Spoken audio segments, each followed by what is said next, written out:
everyone. So for today's video, I will show you how to make DIY cherry blossoms tree or flowers. So ano ba yung mga kailangan para makagawa? So ipapakita ko sa inyo. Ano ba yung mga needs?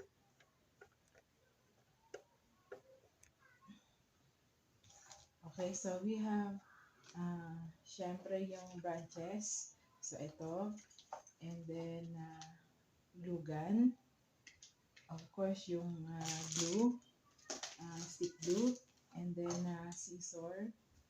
Okay, so, and yung crepe paper. So, optional din kung gusto nyo na i-hold yung mga flowers using glue bago idikit ng stick glue.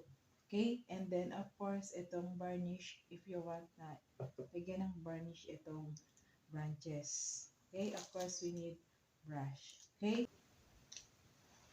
So, ayan. Nalagyan ko yan ng varnish ang mga branches.